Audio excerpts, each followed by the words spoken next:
바이오 에너지 화학 수강생 여러분들 환영합니다. 먼저 코스 아웃라인에 대해서 설명을 하겠습니다. 저는 이름은 김성현입니다. 저는 이 과목을 지금 수년째 강의하고 있고요. 또 제 전공이 바로 이제 바이오 에너지 화학에 관한 겁니다. 그래서 물론 교재도 선택하지만 코스가 진행됨에 따라서 실제 즉 제 연구도 소개해드리고 또 이것은 상당히 이제 새로운 그 분야이기 때문에 많은 최근 연구 결과들이 있습니다. 이제 그런 것도 같이 소개하면서 같이 배워 나갔으면 좋겠습니다. 그 교재가 미생물 연료 전지라는 마이크로비얼 퓨얼 셀, 이 브루스 로간이라는 지금 펜스테이트 대학의 교수인데요. 이분이 쓴 책이 사실 거의 유일합니다. 이것도 번역서도 나왔어요. 이분 밑에 한국인 제자들이 많이 있는데 이분들이 다시 한국에 들어와서 스승이 쓴 책을 번역을 해서 출판을 했습니다. 저희 오피스는 의생명과학연구관 502호에 있습니다. 제 전화번호는 이렇고 이메일이 있고 또 홈페이지가 있습니다. 그래서 저희 실험실은 같은 건물 같은 층 500호 518호입니다. 그러니까 여러분들은 여기 연락처를 통해서 아무 때나 저에게 연락해 주시면 되겠습니다. 특별히 오피스 아워는 이제 갖지 않겠습니다. 그죠? 그냥 여러분들이 아무 때나 저에게 연락을 해서 시간을 잡으면 되겠습니다. 이것이 바로 이제 미생물 연료전지 이게 영어로 된 책이고요. 뭐 얇은 책입니다. 이쪽의 분야 이제 지금 개발된 지가 연구된 지가 한 20년 돼요. 책이 이렇게 크게 두껍지는 않습니다. 이게 번역서고요. 여러분들 어떤 책을 써도 상관없습니다. 아마 이거 원서 구하기는 쉽지는 않을 거예요. 여러분 번역서 봐도 전혀 문제가 없습니다. 번역도 상당히 잘 되어 있어요. 먼저 이제 이 코스를 시작하기 전에 한번 에너지 문제를 다루기 때문에 한번 에너지뿐만 아니고 인류가 직면하고 있는 탑 10 problems, 그죠? 상위 한 10개 정도의 문제를 보도록 하겠습니다. 이것은 지금도 직면하고 있고 향후 50년 정도에 직면하게 될 그런 문제라고 볼 수 있습니다. 보시는 바와 같이 첫째가 에너지 문제죠. 그죠? 이것은 누구라도 동의하는 겁니다. 에너지 문제. 지금 왜냐? 지금 전 지구의 지금 에너지는 거의 화석연료에 의존하고 있는데 결국은 고갈하게 될 것입니다. 그러니까 그때 어떻게 우리가 대처해야 되느냐? 에너지 문제를 가장 첫 번째 문제로 꼽고 있습니다. 두 번째 문제가 이제 물이죠, 물. 그죠? 지구 70%가 바다인데 뭔 물 문제냐? 그렇지 않죠.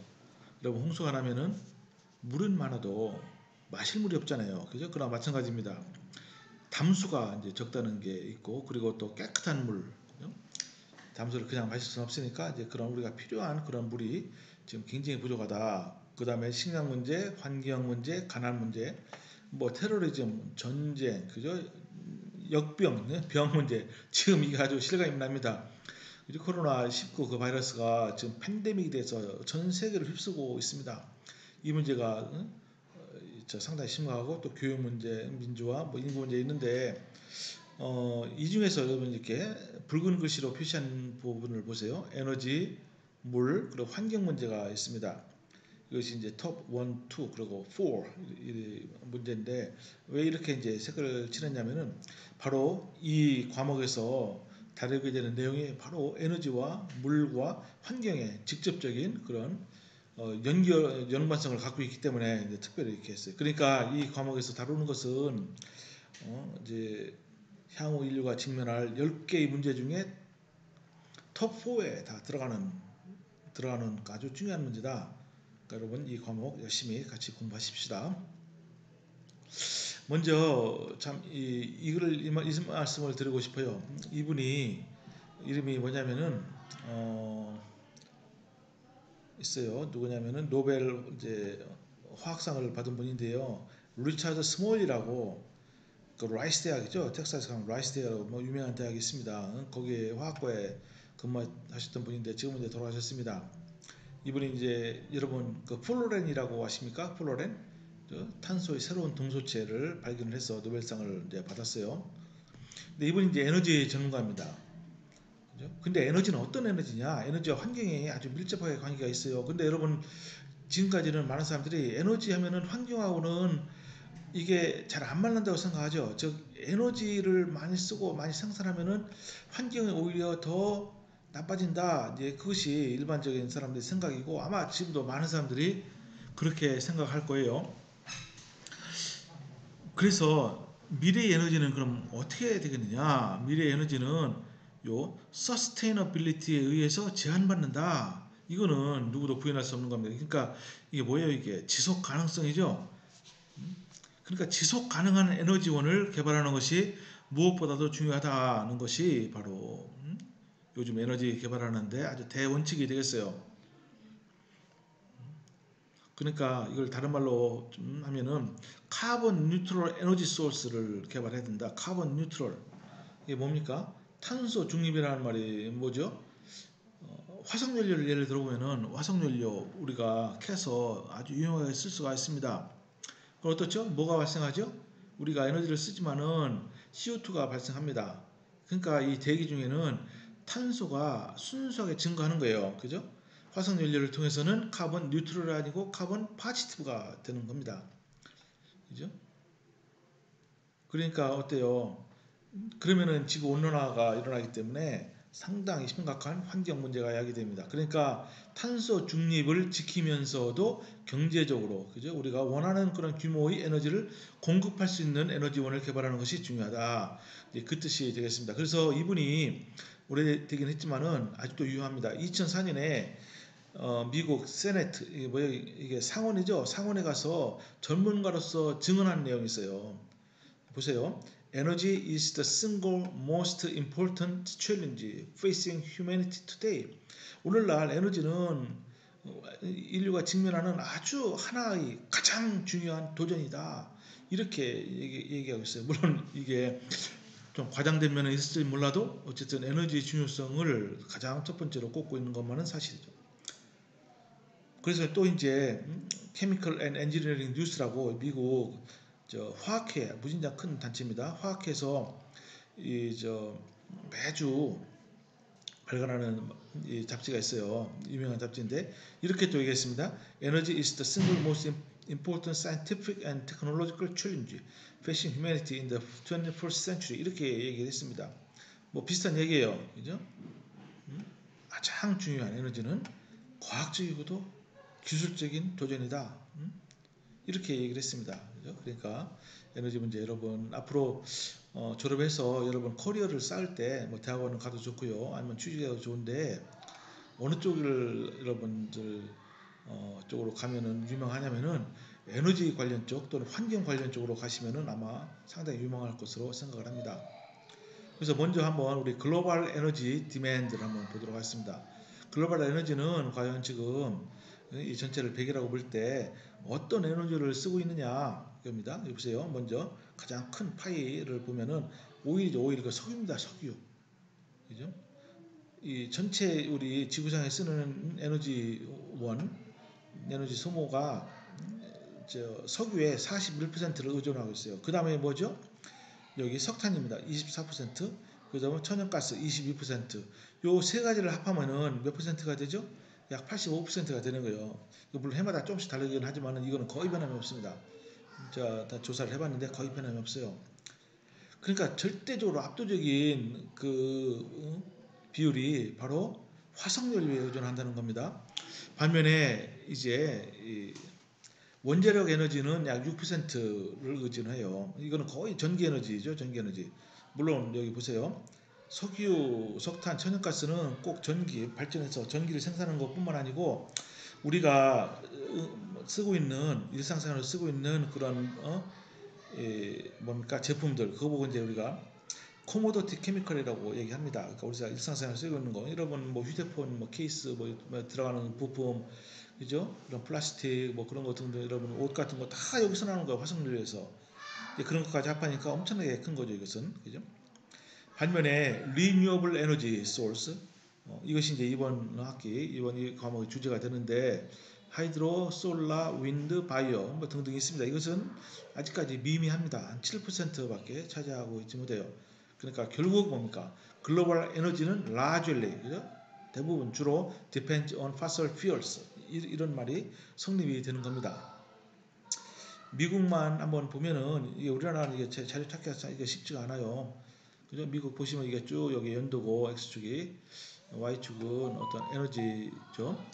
보시면은 이게 이제 보세요. 2008년 물론 이제 이게 시간이 지났기 때문에 우리가 이쪽 예측한 거 아마 거의 비슷하게 가고 있습니다. 이게 보면은 가장 큰 에너지를 차지하는 것은 리퀴드죠. 리퀴드. 이게 뭡니까 이게? 석유죠. 석유. 석유는 액체 형태로 존재하니까 이게 압도적이에요. 미국도 미국이나 전 세계나 우리나라 거의 비슷하게 갑니다. 또 내추럴 가스, 그죠? 이건 천연가스나 석탄, 그리고 이것이 상당히 많은 비중을 차지하고 원자력 발전은 그렇게 많지는 않습니다만 그래도 중요한 비중을 차지하고 있고 하이드로 일렉트리시티 이게 뭐예요? 수력 발전이죠. 수력 발전은 이게 또 이렇게 또 상당 부분을 또 차지하고 있어요. 나름대로 그죠? 이것이 이제 에너지를 소모하는 거고 여기는 이제 에너지를 쓰는 것은 어떠냐? 생산하는 것은 어떠냐? 비슷합니다. 콜, 내추럴 가스, 리퀴드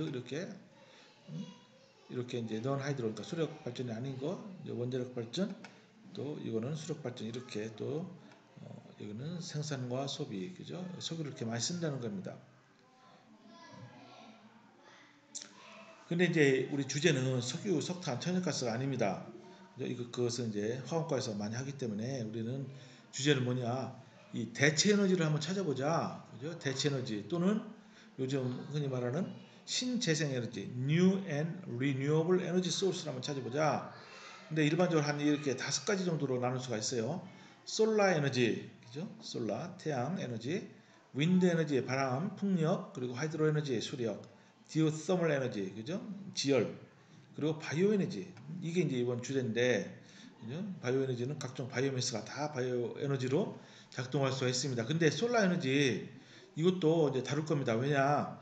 이번 이제 미생물도 다룰 거예요. 그죠? 미생물을 또 우리가 이용해서 이 태양 에너지를 전기 에너지로 바꿀 수 있는 또는 수소로 바꿀 수 있는 그런 기술이 되고 있고 이제 저희 실험실에서도 연구가 되고 있습니다. 보세요. 이건 솔라, 이거는 윈드, 이거는 하이드로, 지오서멀, 이건 바이오 에너지 이렇게 뭐 보여드린 거고요. 근데 여기 이제 주제인 바이오매스를 왜 활용해야 되느냐? 그 중요성을, 필요성을 한번 확실히 알 필요가 있습니다. 화석연료에 비교해서 화석연료는 아까 말씀드리기로 고갈성이죠. 그죠? 한번 쓰면 없어지는 거예요. 석유 물론 지금까지 아직까지도 어마어마한 양이 있죠. 또 쉘가스라는 게 또 얼마 전에 발견이 돼서 지금 채굴 해서 쓰고 있잖아요. 근데 결국은 그것은 매장량에 한정이 있는 겁니다. 결국은 고갈되게 돼 있어요. 더구나 이것을 이용할 경우에는 필연적으로 이산화탄소가 발생해서 지구 온난화를 일으키고 따라서 기후 변화의 원인이 되는 겁니다. 그래서 국제 기후 협약이 있죠. 그죠? 최종적으로 이루어진 국제 기후 협약이 파리 협약입니다. 처음에 교토 의정서, 교토에서 열렸다가 이제 결국은 몇 년 전에 이제 파리 협약으로 이제 최종적으로 이렇게 기후 협약이 이제 이루어졌어요.